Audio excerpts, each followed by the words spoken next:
What happened to the leaders of the Greek military junta after its fall? What happened to the leaders of the Greek military junta after its fall is a fascinating chapter in Southeast European political history.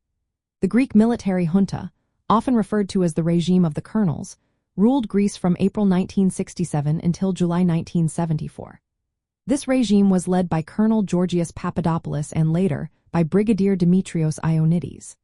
They seized power in a coup, suspending democracy, and imposing strict authoritarian rule. The downfall of the junta was triggered by a failed coup in Cyprus, which led to a Turkish invasion of the island. This crisis caused the junta to lose control in Athens, paving the way for a return to democratic governance.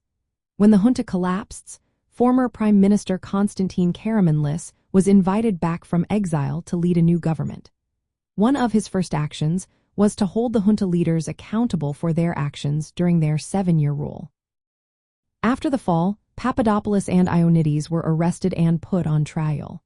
They faced serious charges, including treason and crimes against the Greek people.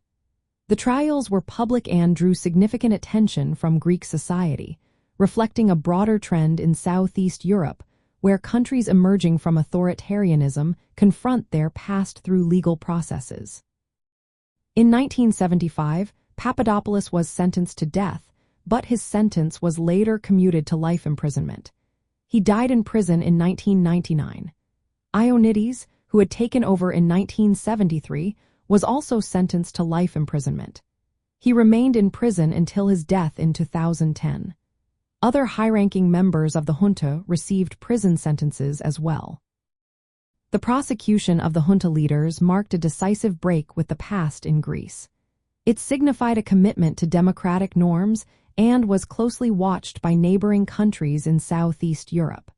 The Greek example showed that military dictators could be held accountable, which had symbolic importance for the region. The trials also had practical effects on Greece's international relations. By demonstrating a clear rejection of the junta's legacy, Greece aimed to rebuild its reputation in Europe and among its neighbors. This was part of a broader effort to stabilize the region after the tensions caused by the Cyprus crisis. The period following the junta's fall is known as Metapolitefsi, which refers to Greece's transition from military rule to a democratic republic. This transition reflects processes seen in other Southeast European countries as they moved away from authoritarianism. The experience of Greece after the junta offers lessons for other Southeast European nations facing similar transitions. Holding former leaders accountable can help establish the rule of law and public trust in new democratic institutions. However, this process can also be divisive, as it forces societies to confront painful chapters in their history. In summary, the leaders of the Greek military junta were arrested, tried, and imprisoned after the regime's collapse in 1974.